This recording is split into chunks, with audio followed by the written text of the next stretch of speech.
Hello बच्चों, आइए अब हम लोग देखते हैं lens maker formula for concave lens.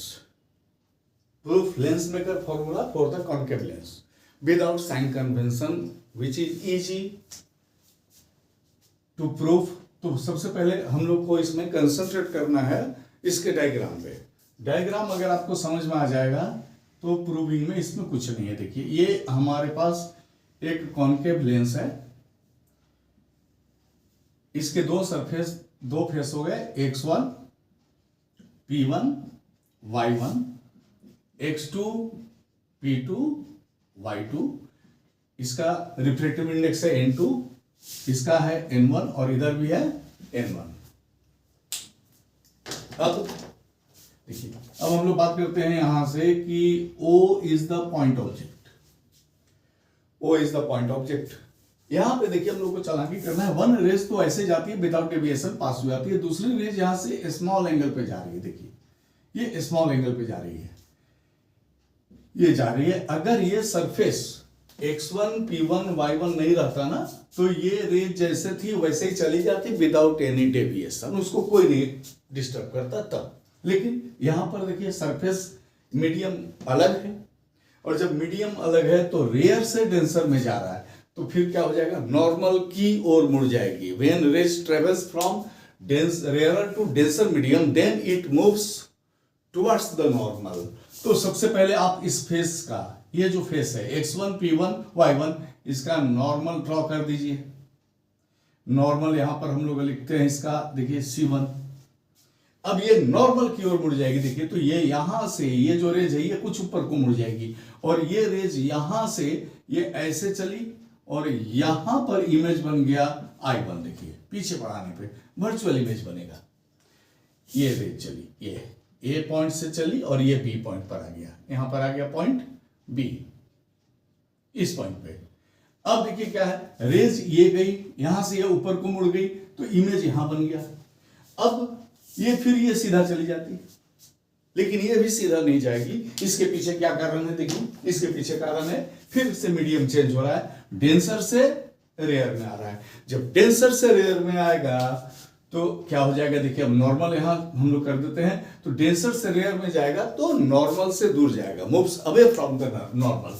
Then ये जो रेज है ना, ये सीधा जाने वाली थी और आगे इधर को मुड़ जाएगी, और ये ऐसे जाएगी, और यहां पर हमारा फाइनल इमेज बनेगा I।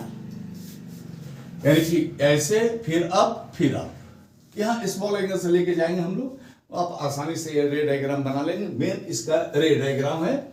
रे डायग्राम अगर समझ में आ जाए तो प्रूविंग में कोई टेंशन नहीं है। देखिए, एक रेज यहां से चली, और ये रेज जो चली ये सीधी चली जाती, लेकिन सीधी नहीं जाएगी। क्या हो जाएगा, मीडियम जो है रेयर से डेंसर में आ रहा है, तो एक नॉर्मल खींचा और ये नॉर्मल की ओर चली गई। और ये जो एरो मार्क है, ये लाइन हमको नया लाइन मिला, रेज ऑफ लाइट का नया रास्ता ये है, और इस रास्ते को पीछे बढ़ाया तो I1 पे एक इमेज बना।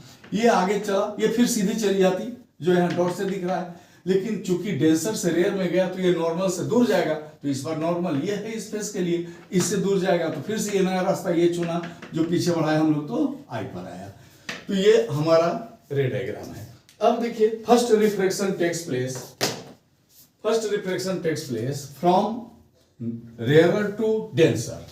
फॉर्मूला हम लोग वही लिखते हैं, देखिए, n2 minus n1 equal to n2 minus n1 by r1। इसके लिए R1 था। अब रेयर से डेंसर में जा रही है ना, तो रेयर में क्या है, ऑब्जेक्ट, तो यहां हो गया U।